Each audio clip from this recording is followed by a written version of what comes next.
Ngayon, pag-aralan natin ang salita ng Diyos sa sermon na may titulong, Ang Tubig ng Buhay at si Ina.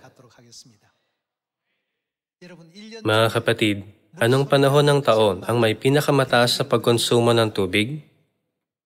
Hindi ba halata ang sagot?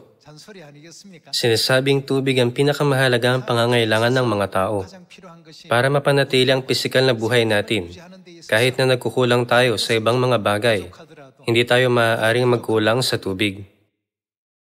Kung magkukulang ang katawan natin ng 1 hanggang 2% ng tubig, makakaranas tayo ng matinding pagkauhaw.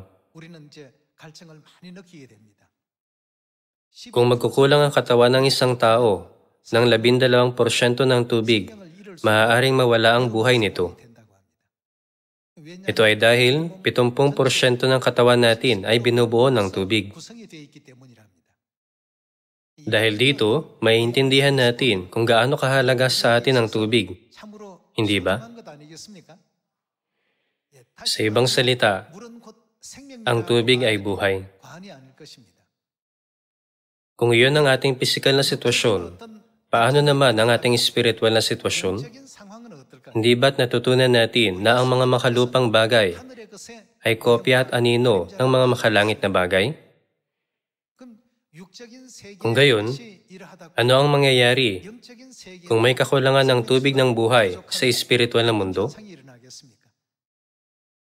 Isinasaalang-alang na kung ang katawan ng isang tao ay magkulang ng 1 hanggang 2% ng tubig, makakaranas siya ng matinding pagkauhaw. At kung magkulang siya ng 12% ng tubig, maaari siyang mawalan ng buhay. Maiintindihan natin na ang kakulangan ng espiritual na tubig ay lubos na hindi katanggap-tanggap. Kaya ngayon, pag-aralan natin sa Biblia kung kanino dapat na pumunta ang sangkatauhan para makatanggap ng tubig ng buhay. Tingnan natin ang Revelation chapter 22, verse 17.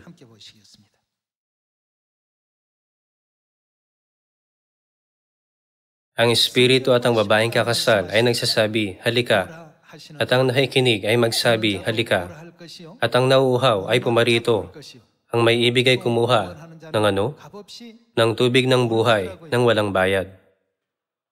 Dito, sa Revelation chapter 22, verse 17, matutuklasan natin ang isang mahalagang katuruan. Ang tanging makakapagpawi ng ating espiritual na pagkauhaw ay magpapakita. Sino sila? Sinasabi ng Biblia na ang sangkatauhan ay dapat na lumapit sa espiritu at sa babaeng kakasal. Kung kayo ay isang manlalakbay sa disyerto, maaari kayong maubusan ng tubig sa gitna ng inyong paglalakbay. Pagkatapos, ipagpalagay na nakahanap kayo ng isang lugar kung saan saganang umaagos ang tubig. Ano ang dapat niyong gawin? Dapat kayong pumunta roon. Pareho ito sa ating mga kaluluwa. Dapat na mahanap ng ating mga kaluluwa ang bukal ng tubig ng buhay. Ipinapaunawa sa atin ng mga katuruan ng Biblia na ang tubig ng buhay ay nasa espiritu at babaeng kakasal. Kaya ang sangkatauhan ay dapat na lumapit sa kanila. Para magkaroon ng buhay na walang hanggan, makapasok sa kaharian ng langit, matanggap ang kapatawaran ng mga kasalanan, at magmana ng kaharian ng Diyos. Dapat tayong pumunta sa lugar kung saan naroroon ang espiritu at ang babaeng kakasal. Ito ang propesiya at katuruan ng Biblia. Kaya sa araw na ito, dapat nating malaman ang tungkol sa espiritu at sa babaeng kakasal. Sa pamamagitan ng Trinity, mapapatunayan natin na ang espiritu ay kumakatawan sa Diyos Ama. Kung gayon, sino ang babaeng kakasal sa espiritu? Nasusulat, ang espiritu at ang babaeng kakasal ay nagsasabi, halika, at ang nakikinig ay magsabi, halika. At ang nauuhaw ay pumarito, ang may ibig ay kumuha ng tubig ng buhay ng walang bayad. Tanging ang espiritu at ang babaeng kakasal ang makakapagbigay ng tubig na ito ng buhay. Buksan natin ang Revelation chapter 21 para makita kung sino ang babaeng kakasal na dapat na hanapin ng sangkatauhan. Tignan natin ang Revelation chapter 21 verse 9. At dumating ang isa sa 7 anghel na may 7 mangkok na puno ng 7 huling salot at nagsalita sa akin na nagsasabi, "Halika, ipapakita ko sa iyo ang babaeng kakasal." Sino ang ipapakita niya? Ang asawa ng kordero. Sino ang tinutukoy na kordero? Ito ay tumutukoy sa ikalawang pagdating na Kristo. Ipapakita ko sa iyo ang asawa ng kordero. At dinala niya akong nasa espiritu sa isang malaki at mataas na bundok at ipinakita sa akin. Sino ang ipinakita niya kay Juan? Ang banal na lungsod ng Jerusalem na bumababa mula sa langit buhat sa Diyos. Sinabi ng anghel, ipapakita ko sa iyo ang asawa ng kordero. At sino ang ipinakita ng anghel kay Juan? Ang banal na lungsod ng Jerusalem na bumababa mula sa langit. May mahalagang kaugnayan sa pagitan ng Jerusalem at ng asawa ng kordero. Sa pamamagitan lang ng pagkilala sa Jerusalem, mahahanap natin ang asawa ng kordero. Sa pamamagitan lang ng pagkilala sa asawa ng kordero, mahahanap natin ang babaeng kakasal na nagsasabing, kumuha ng tubig ng buhay. Tama? Kung gayon, tingnan natin kung sino ang kinakatawan ng Jerusalem sa Galatians chapter 4, verse 26. Sa Galatians chapter 4, verse 26, nasusulat, "Ngunit ang Jerusalem na nasa itaas ay malaya, na siyang ating ano? Ating ina." Ayon sa Galatians chapter 4, verse 26, ang Jerusalem na nasa itaas, iyon ay, sa langit, ay malaya. At sino siya? Kaya ang asawa ng kordero ay ang ating ina.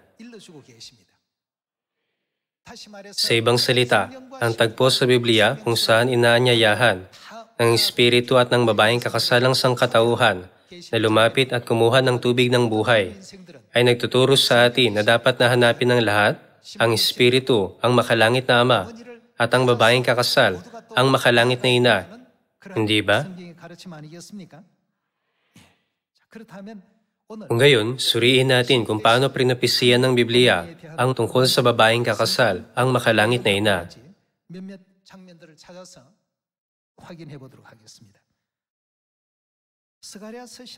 Tingnan natin ang Zechariah chapter 14, verse 6.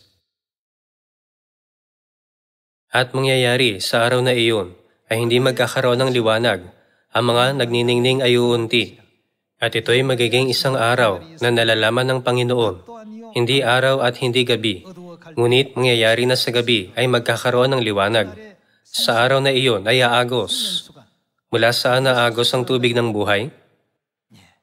Mula sa Jerusalem, ang buhay na tubig. Saan magmumula ang tubig ng buhay? Ito ay sa Jerusalem. Ang Jerusalem na nasa itaas ay malaya. At sino siya? Kaya ang bukal ng tubig ng buhay ay ang makalangit na ina, hindi ba? Kung magkukulang ang mga katawan natin ng 1 hanggang 2% ng tubig, makadarama tayo ng labis na pagkauhaw. At kung kulang tayo ng 12% ng tubig, maaari tayong mamatay. Kung gayon, para punan ng kulang, dapat na hanapin ng sangkatauhan ang Jerusalem, ang pagmumula ng buhay na tubig. Sa ibang salita, dahil ang Jerusalem na nasa itaas ay malaya, na siyang ating ina, ano ang dapat nating gawin? Dapat natin siyang hanapin. Ang buong sangkatauhan ay dapat na lumapit kay ina. Muli natin tignan ng verse 8. Sa araw na iyon ay aagos mula sa Jerusalem ang buhay na tubig. Kalahati na iyon ay sa dagat sa dakong silangan, at kalahati na iyon ay sa dagat sa dakong kanluran. Iyon ay magpapatuloy sa taginit at sa taglamig. Ang bukal ng tubig ng buhay ay si inang Jerusalem. Kaya dapat na hanapin ng sangkatauhan si ina. Mga kapatid, mas mahalaga ba ang tubig kaysa sa ginto? Pero hindi na gaanong pinapahalagahan ang tubig ngayon. Bakit? Dahil ang tubig ay napakadaling makuha sa paligid natin. Gayunman, ipagpalagay nating nasa disyerto tayo. Isipin na sa loob ng 1 o 2 buwan, kayo ay mananatili sa isang lupain na walang buhay, kung saan wala ni isang damo ang tumutubo. Ano kaya ang magiging pinakamahalagang bagay para sa inyo roon? Marahil ito ay tubig. Yun ay dahil sa ganitong lugar, hindi mapapalitan ng ginto, kaalaman, dakilang kapangyarihan, o kayamanan ang buhay. Gaano kadalas nating nadarama ang malupit at mapanglaw na atmosfera ng lipunan sa mundong ito? Sa tuwing nangyayari iyon, may inaasam tayong bagay na makakapagpawi ng ating espiritual na pagkauhaw. Pero hindi natin alam kung saan ito mahanap. Ginagabayan tayo ng Biblia tungo sa landas na ito.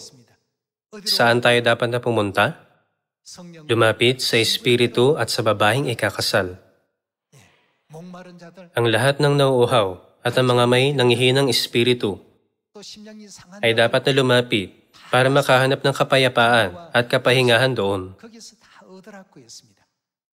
Ibibigay ni na Ama at Ina ang landas na ito. Kaya pinopesiya sa Zechariah chapter 14 na ang Jerusalem ang pagmumula ng buhay na tubig. Nang sinuri natin ang mga magkakaugnay na bersikulo, nalaman natin na ang Jerusalem ay ang asawa ng kordero at siya ang babaeng kakasal na tinutukoy sa Revelation chapter 22 nang banggitin ang Espiritu at ang babaeng ikakasal. Kaya tanging ang Diyos Espiritu at ang Diyos na babaeng ikakasal, iyon ay ang Diyos Ina, ang makakapagbigay ng tubig ng buhay sa sangkatauhan. Ito ang konklusyon ng propesiya ng Biblia. Kung gayon, ano ang maaaring maging epekto ng tubig ng buhay na mula sa Jerusalem, ang Diyos Ina sa sangkatauhan? Alamin natin sa pamamagitan ng aklat ni Ezekiel. Ezekiel chapter 47. Tingnan natin ang Ezekiel chapter 47, verse 1. Ibinalik niya ako sa pintuan ng bahay at narito, ang tubig ay lumalabas sa ilalim ng pasukan ng bahay sa dakong silangan, sapagkat ang bahay ay nakaharap sa silangan. Sinasabi nito na ang bahay o ang templo ay nakaharap sa silangan. Pag pinag-aralan natin ang tungkol sa sanktuaryo, ang trono ng Diyos ay nasa kanlurang bahagi. Matapos dumaan sa santuaryo, naroon ang dakong kabanal-banalan na nasa kanlurang bahagi. Kaya pakiusap, isaisip ito pag inuunawa ang Ezekiel chapter 47. Sapagkat ang bahay ay nakaharap sa silangan, at ano ang maagos mula sa ilalim? Ang tubig ay umaagos mula sa ilalim ng dakong kanan ng bahay, mula sa timog ng dambana. Tingnan natin ang verse 2. Nang magkagayoy, inilabas niya ako sa daan ng pintuan sa hilaga, at inilibot niya ako sa palibot ng pintuan sa labas sa daan ng pintuan na nakaharap sa silangan. At narito, lumalabas ang tubig sa dakong timog. Nang ang lalaki ay lumabas sa dakong silangan na may pising panukat sa kanyang kamay, siya'y sumukat ng 1,000 siko, at pinaraan niya ako sa tubig. Ang lalim ay hanggang bukong-bukong. Muling sumukat siya ng 1,000, at dinala niya ako sa tubig, at ang lalim nito ay hanggang tuhod. Muli siyang sumukat ng 1,000, at dinala niya ako sa tubig, at ito ay hanggang sa mga balakang. Muli siyang sumukat ng 1,000, at ito ay isang ilog na hindi ko madaanan, sapagkat ang tubig ay tumaas na. Sapat ang lalim nito upang languyan, ilog na hindi madadaanan. Gaya ng inyong nalalaman, ang templo ay nahati sa dakong banal at sa dakong kabanal-banalan. Ang tubig ay umagos mula sa templo ng Diyos, at matapos sumukat ng 1,000 siko, ang lalim ng tubig ay hanggang bukong-bukong. Muling sumukat ng 1,000, at ang tubig ay hanggang tuhod. Muling sumukat ng 1,000, at ang lalim nito ay hanggang sa mga balakang. Sa huli, muling sumukat ng 1,000, at ito ay isang ilog na hindi madadaanan. Ang ilog na ito ay nilalarawan bilang ilog ng tubig ng buhay sa Revelation chapter 22. Magpatuloy tayo sa verse 6. At sinabi niya sa akin, "Anak ng tao, nakita mo na ba ito?" Nang magkagayoy, dinala niya akong pabalik sa pampang ng ilog. Sa aking pagbalik, narito sa pampang ng ilog ang napakaraming punong kahoy sa magkabilang panig. At sinabi niya sa akin, "Ang tubig na ito ay umaagos sa dakong silangan lupain at bababa sa Araba. At sila'y aagos patungo sa dagat, na ginawang paagusin sa dagat. Ang tubig ng dagat ay magiging, sariwa." Verse 9. At mangyayari na bawat nilalang na may buhay na dumarami ay, ay mabubuhay. Saan nagaganap ang gawaing ito? Saan mang dako umagos ang tubig? Nang ang ilog ay umagos sa isang lugar kung saan walang nabubuhay dahil sa tubig ng dagat, nagsimulang mabuhay ang bawat nilalang na may buhay. At magkakaroon ng napakaraming isda, sapagkat ang tubig na ito ay darating doon. Ang tubig ng dagat ay magiging, tabang. Kaya't lahat ay, mabubuhay saan man dumating ang ilog. Ang tubig mula sa santuaryo ay umaagos patungo sa dagat. Sa Revelation chapter 17, verse 15, "Hindi ba't ang dagat ay kumakatawan sa lipunan ng tao?" Ano ang epekto ng tubig sa lipunan ng tao? Ang mundo na dating patay ay nagiging isang mundo ng buhay. Ito ay dahil sa tubig ng buhay na nagmula sa santuaryo. Saan mang dako umagos ang tubig, nabubuhay ang lahat ng nilalang na may buhay. Magpatuloy tayo sa verse 9. At mangyayari na bawat nilalang na may buhay na dumarami ay mabubuhay saan mang dako umagos ang tubig, at magkakaroon ng napakaraming isda, sapagkat ang tubig na ito ay darating doon. Ang tubig ng dagat ay magiging tabang, kaya't lahat ay mabubuhay saan man dumating ang ilog. Lahat ay mabubuhay saan man dumating ang ilog. Kung gayon, ano ang tubig na ito kung hindi ang tubig ng buhay? Verse 10. Ang mga mangingisda ay tatayo sa tabi nito. Mula sa En-Gedi hanggang sa En-Eglaim ay magiging dakong bilaran ng mga lambat. Ang mga isda ng mga iyon ay magiging napakaraming uri, gaya ng isda ng malaking dagat na napakarami. Ngunit ang kanyang mga dakong maburak at mga lumbak ay hindi magiging tabang. Ang mga ito ay maiiwan upang maging asinan. At sa mga pangpang ng ilog sa isang dako at sa kabila, ay tutubo roon ang lahat ng uri ng punong kahoy bilang pagkain. Ang kanilang mga dahon ay hindi matutuyo, ni mawawalan man ang kanilang bunga, kundi magbubunga ng sariwa buwan-buwan, sapagkat ang tubig para sa kanila ay umaagos mula sa santuaryo. Ang kanilang bunga ay magiging pagkain, at ang kanilang dahon ay pampagaling. Ang tubig na nagmumula sa santuaryo ay nagdadala ng buhay sa lahat. Kung gayon, naalala niyo ba kung ano ang sinabi ng Biblia tungkol kay Jesus sa John chapter 2? Siya ay nagsasalita tungkol sa templo ng kanyang katawan. Ang Diyos ay kinakatawan bilang ang templo at ang santuaryo. Ang tubig na umaagos mula roon ay nagliligtas sa sangkatauhan na kinatawan ng dagat. Kaya ang bukal ng tubig ng buhay ay ang templo ng Jerusalem. Ano ang umaagos mula roon? Ang tubig ng buhay ay umaagos mula sa templo. Sa pamamagitan ng tubig ng buhay, ang sangkatauhan ay maliligtas. Pero sinasabi rin sa atin ng Biblia na may mga taong tulad ng mga dakong maburak at mga lumbak na tumatanggi sa katotohanan ng Diyos. Kaya maiintindihan natin kung bakit ang Espiritu at ang babaeng ikakasal ay nagsasabi, halika, sa Revelation chapter 22, verse 17. Habang namumuhay sa mundong ito, na gaya ng isang disyerto, dapat nating kumpirmahin na kailangan natin ang Espiritu at ang babaeng ikakasal. Ang mga nakakaalam nito at ang mga nakakakilala sa Espiritu at sa babaeng ikakasal ay magagawang lumapit sa kanila.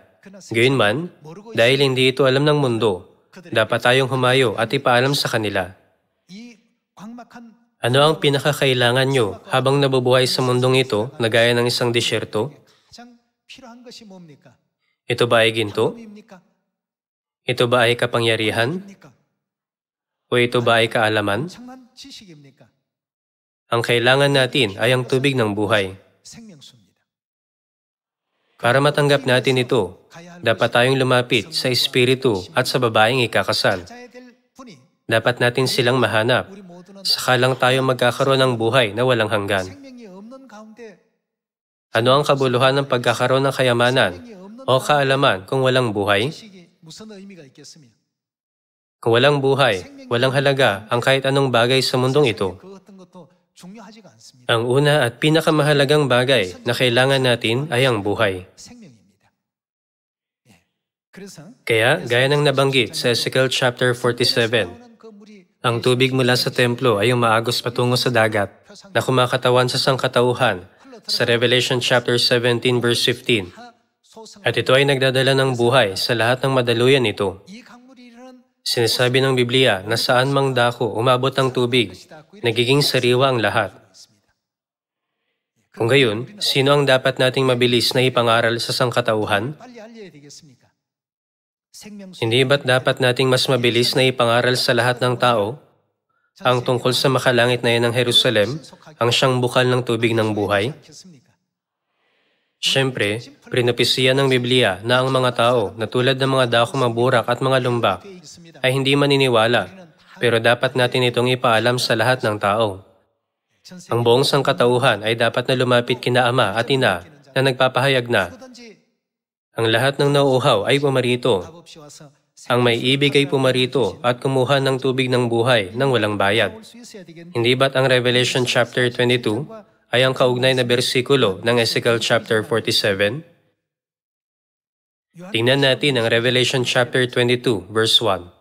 At ipinakita sa akin ng anghel ang isang ilog ng tubig ng buhay na maningning na gaya ng kristal na lumalabas mula sa trono ng Diyos at ng Kordero. Sa gitna ng lansangan ng lungsod, sa magkabilang panig ng ilog ay naroon ang punong kahoy ng buhay na namumunga ng 12 iba't ibang bunga na namumunga sa bawat buwan.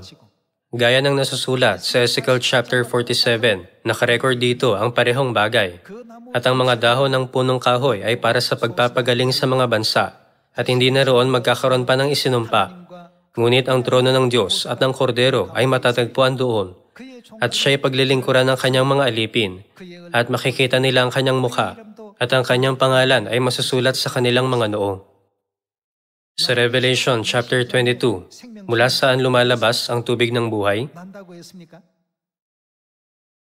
Ito ay lumalabas mula sa trono ng Diyos at ng Kordero. Ang tubig ng buhay ay lumalabas mula sa trono ng Diyos. Kung gayon, sino ang kinakatawan ng trono ng Diyos? Tingnan natin ang Jeremiah chapter 3. Tingnan natin ang verse 17. Sa panahong iyon ay tatawagin nila ang Jerusalem na, ano? Trono ng Panginoon. At lahat ng mga bansa ay magtitipon. Saan? Doon sa Jerusalem, sa pangalan ng Panginoon. At hindi na sila lalakad ayon sa katigasan ng kanilang masasamang puso. Sa mga araw na iyon, ang sambahayan ng Juda ay lalakad na kasama ng sambahayan ng Israel at magkasama silang manggagaling sa lupain ng Hilaga patungo sa lupain na ibinigay ko bilang pamana sa inyong mga magulang. Kaninong trono ang Jerusalem? Hindi ba't ang trono ng Panginoon ay ang trono ng Diyos? Kaya't sa Revelation chapter 22 verse 1, nasusulat na ang tubig ng buhay ay lumalabas mula sa trono ng Diyos. Iisa lang ang ibig sabihin ng lahat ng ito. Nakarecord sa Biblia na ang trono ng Diyos, ang Jerusalem, ang ating ina, ang babaeng ikakasal, at ang asawa ng kordero ay iisa. Kaya hindi ba't nangangahulugan ito na sa huli, habang nabubuhay sa walang buhay na mundong ito, ang sangkatauhan ay dapat na makatagpo ang makalangit na inang Jerusalem para makatanggap ng tunay na buhay? Hindi lang natin dapat na makatagpo ang makalangit na inang Jerusalem, kundi ano rin ang dapat natin gawin? Dapat tayong tumanggap ng tubig ng buhay mula sa Kanya. Dapat natin itong tanggapin ng walang bayad, ng sagana, at ng walang katapusan. Kung gayon, ano ang mangyayari sa mga tatanggap ng tubig ng buhay? Nagpapatuloy ito mula sa chapter 22, verse 1. Lumipat tayo sa Revelation chapter 22, verse 3. At hindi na roon magkakaroon pa ng isinumpa, ngunit ang trono ng Diyos at ng Kordero ay matatagpuan doon, at siya ay paglilingkuran ng kanyang mga alipin, at makikita nila ang kanyang mukha, at ang kanyang pangalan ay masasulat sa kanilang mga noo. Hindi na magkakaroon pa ng gabi, at sila'y hindi nangangailangan ng liwanag ng ilawan, ni ng liwanag man ng araw. Sapagkat ang Panginoong Diyos ang magbibigay liwanag sa kanila, at sila'y maghahari, magpakailan paman. Ang ibig sabihin ng maghahari ay ang maging isang hari, hindi ba? Sa Ingles na Biblia, nasusulat na, they will reign. Magkakaroon ng maraming hari sa kaharian ng Diyos. Hindi ba't ito ang dahilan kung bakit ang Diyos ang hari ng mga hari? Ang mga tumatanggap sa makalangit na inang Jerusalem at may pananampalataya sa Kanya ay maghahari bilang mga hari sa langit magpakailanman. Ang verse 1 hanggang 5 sa Revelation chapter 22 ay konektadong lahat. Araw-araw, nakakatagpo natin ang di mabilang na tao na hindi pa nananampalataya sa makalangit na Ama at Ina. Sa mga nakakasalamuhan natin araw-araw, dapat nating ipagmalaki ang Diyos ng higit sa ano paman. Dapat nating ipangaral sa kanila ang tungkol sa Diyos. Hindi tayo dapat na magalinlangan. Dapat nating sabihin ng may kumpiyansa, dahil ang Diyos Ama at Diyos Ina ay nananahan sa Zion. Halika kayo at tanggapin ang pagpapala na buhay na walang hanggan sa langit na inyong inaasam. Si Dakilang Alexander ay kilala sa pagiging isang hari na nananalo sa halos lahat ng labanan sa digmaan. Sa lahat ng labanan, laging nananalo ang hukbo ni Alexander. Gayunman, isang beses, nagdusa sila sa matinding pagkawala ng mga kawal. Nang tumawid si Dakilang Alexander sa disyerto na tinatawag na Gedrosya, 2/3 ng kanyang hukbo ang nawala sa kanya. Hindi ito dahil sa isang labanan. Alam niyo ba kung anong naging sanhi nito? 2/3 sa kanila ang namatay dahil sa kakulangan ng tubig. Ang natitirang 1/4 bahagi ay nasa bingit na rin ng kamatayan. Gayunman, ang mga sikat na salita ni Dakilang Alexander na, "Makikibahagi ako sa inyong kapalaran hanggang sa uli," ay nagbigay ng lakas sa mga sundalo. Sa uli, nakalabas sila sa disyerto ng Gedrosya. Ang dahilan nito ay ang kakulangan ng tubig. Hindi dahil sa nakatagpo sila ng mga kalaban na may mga bagong sandata o ng mga nakatatakot na halimaw,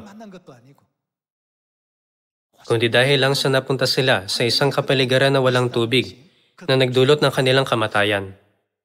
Hinihiling ko na kaya ng lahat ng anak ng Zion ang sangkatauhan tungo sa bukal ng tubig ng buhay sa panahong ito. Iyon ay tungo sa makalangit na Ina, para makatanggap din sila ng buhay na walang hanggan, ng mga pagpapala at ng kaligtasan. Ipagmalaki natin sa lahat ang tungkol sa makalangit na ina. Dapat din nating ituro sa kanila ang tungkol sa Kanya. Hindi ba tungkulin natin ito? Kaya pinapisiya sa Isaiah chapter 62 na hindi natin dapat nabigyan ng pahinga ang mga sarili, kundi ipahayag ang kalawalatian ng Jerusalem sa lahat ng bayan. Umaasa na makikibahagi tayo sa gawaing ito at makakatanggap ng walang hanggang kalawalatian na nagniningning na parang mga bituin sa langit. Nais kong tapusin ang sermon ngayon. Maraming salamat.